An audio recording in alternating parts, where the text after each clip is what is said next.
गौमुख गंगोत्री की कथा।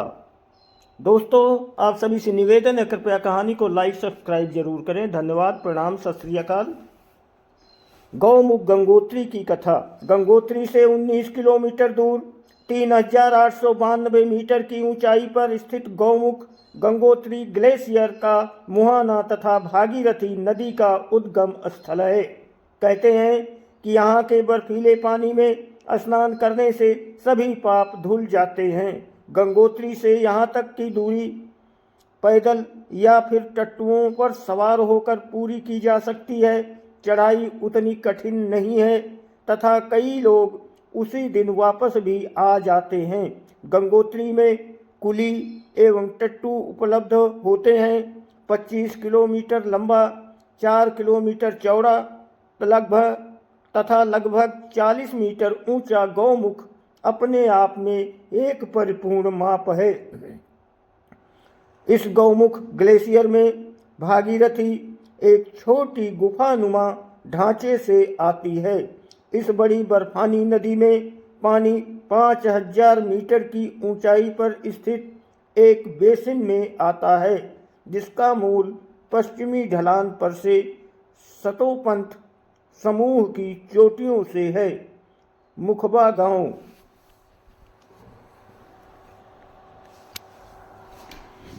भागीरथी के अलावा इस गांव के निवासी ही गंगोत्री मंदिर के पुजारी हैं, जहां मुखी मठ मंदिर भी है।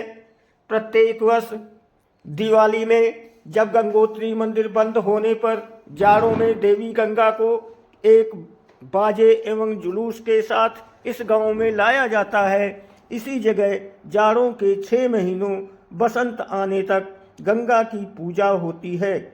जब प्रतिमा को गंगोत्री वापस लाया जाता है, केदार खंड में मुख्य मठ की तीर्थ यात्रा को यह महत्वपूर्ण माना गया है। इससे सटा है मार्कंडेयपुरी, जहाँ मार्कंडेय मुनि ने तप किया था तथा उन्हें भगवान विष्णु द्वारा सृष्टि के विनाश का दर्शन कराया था। किंवदंती के अनुसार इसी प्रकार से मतंग ऋषि ने वर्षों तक बिना कुछ खाए पिए यहाँ तप किया था। भैरव घाटी उत्तराखंड धाराली से 16 किलोमीटर तथा गंगोत्री से 9 किलोमीटर। भैरव घाटी जध जाह्नवी गंगा तथा भागीरथी के संगम पर स्थित है। यहाँ तेज बहाव से भागीरथी गहरी घाटियों में बहती है, जिसकी आवाज़ कानों में गरजती है।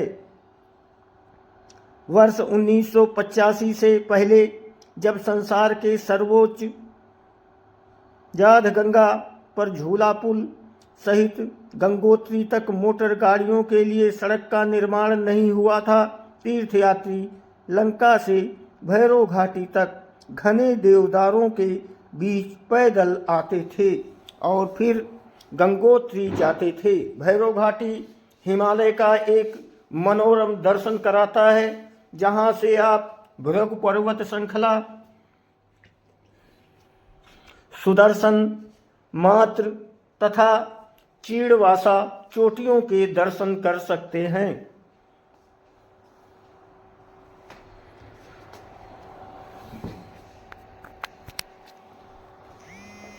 हर्षिल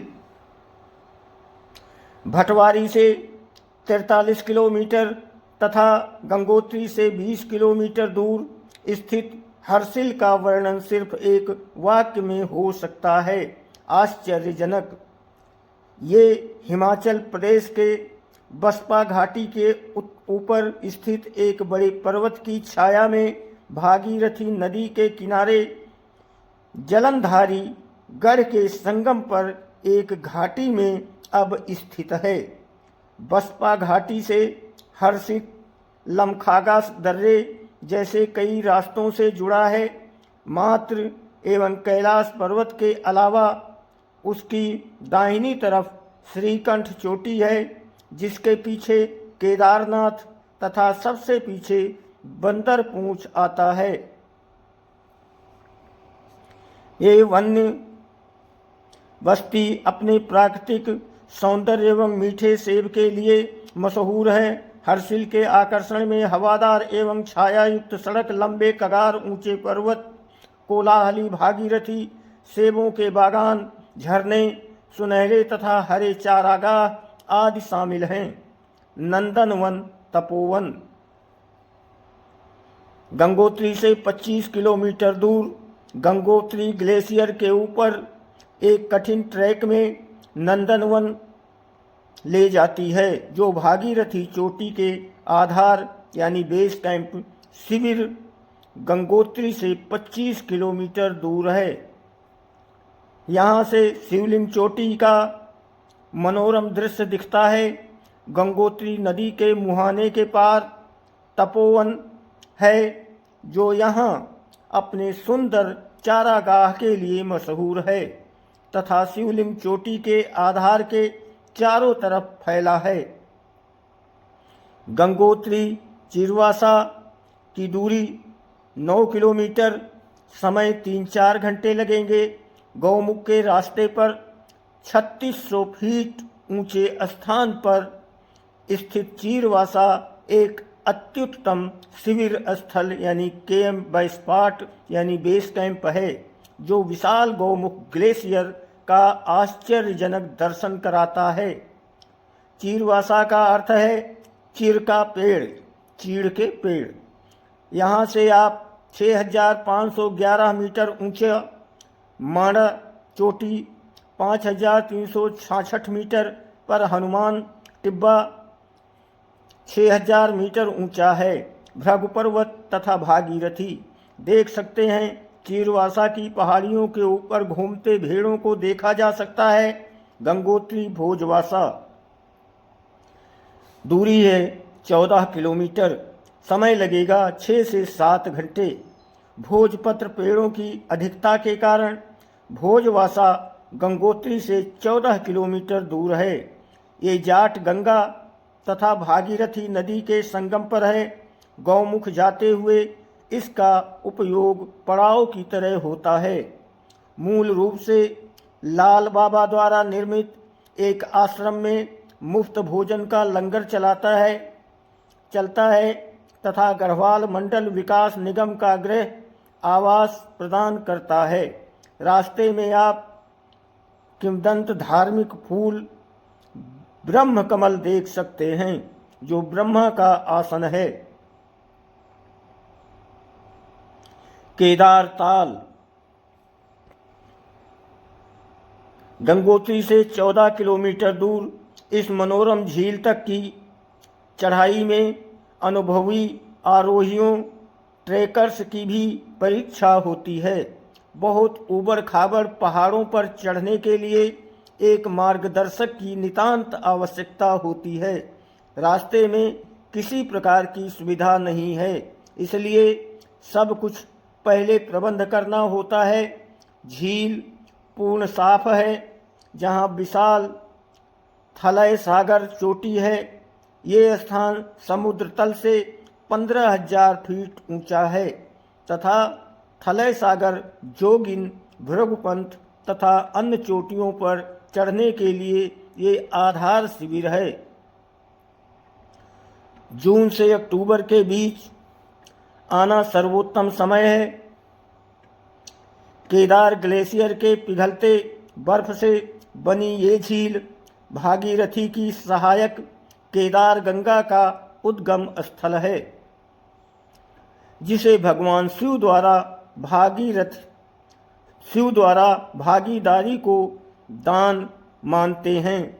चढ़ाई थोड़ी कठिन जरूर है, पर इस स्थान का सौंदर्य आपकी थकावट दूर करने के लिए काफी है। उत्सव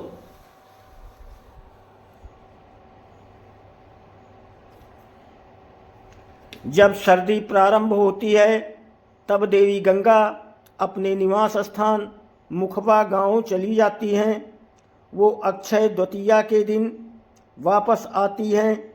उसके दूसरे दिन अक्षय तृतीया, जो प्रायः अप्रैल महीने के दूसरे पखवाड़े में पड़ता है, हिंदू कैलेंडर का अति पवित्र दिन होता है। इस समय बर्फ एवं ग्लेशियर का पिघलना शुरू हो जाता है तथा गंगोत्री मंदिर पूजा के लिए खुल जाते हैं। देवी गंगा के गंगोत्री वापस लौटने की यात्रा को पारंपरिक रीति रिवाजों, संगीत, नृत्य, जुलूस तथा पूजा पाठ के उत्सव के साथ मनाया जाता है। इस यात्रा का रिकॉर्ड इतिहास कम से कम 700 वर्ष पुराना है और इस बात की कोई जानकारी नहीं कि इससे पहले कितनी सदियों से ये यात्रा मनाई जाती है।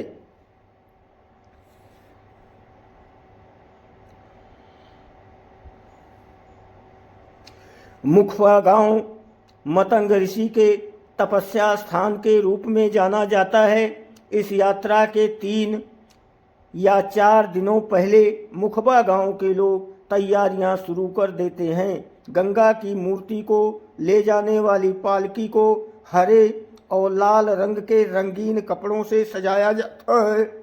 जेवरातों से सुसज्जित कर गंगा की मूर्ति को पालकी के सिंहासन पर विराजमान करते हैं। पूरा गांव गंगा गायत्री तक की 25 किलोमीटर की यात्रा में शामिल होते हैं। भक्तगण गंगा से अगले वर्ष पुनः वापस आने की प्रार्थना कर ही जुलूस से विदा लेते हैं। जुलूस के शुरू होने से पहले वर्षा होना या प्रायः होती है मंगलकारी होना का शुभ कहते हैं संकेत है। जुलूस में पास के गांव से भी देवी गंगा के साथ अन्य देवी देवताओं की डोली शामिल होती है। उनमें से कुछ अपने क्षेत्र की सीमा तक साथ रहते हैं। सोमेश्वर देवता भी पालकी में सुसज्जित होकर शामिल होते हैं। गंगा और सोमेश्वर देवता का मिलन आधिकारिक उत्सव का संकेत है। लोग दोनों देवताओं की प्रतिमा को साथ में लेकर स्थानीय संगीत की धुन में नाचते एवं थिरकते चलते हैं। जब दोनों पालकी की यात्रा शुरू होती है तो इस जुलूस में सोमेश्वर देवता की अगवानी नेतृत्व में गढ़वाल स्काउट आर्मी बैंड पारंपरिक रीति रिवाजों में भाग लेते हैं तथा पारंपरिक संगीत बजाते हैं। रास्ते में लोग देवी देवताओं की पूजा करते हैं तथा भक्तगणों को जलपान मुहैया कराया जाता है और उन्हें मदद करते हैं। धराली गांव की सीमा पर सोमेश्वर देवता की यात्रा समाप्त होती है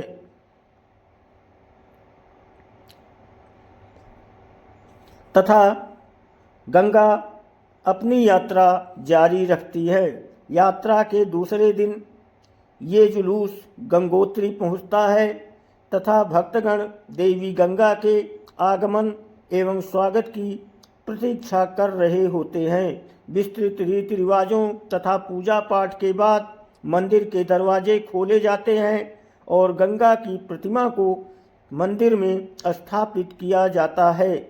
इसके साथ ही गंगोत्री मंदिर के दरवाजे पुनः लोगों के पूजा पाठ के लिए खोल दिए जाते हैं।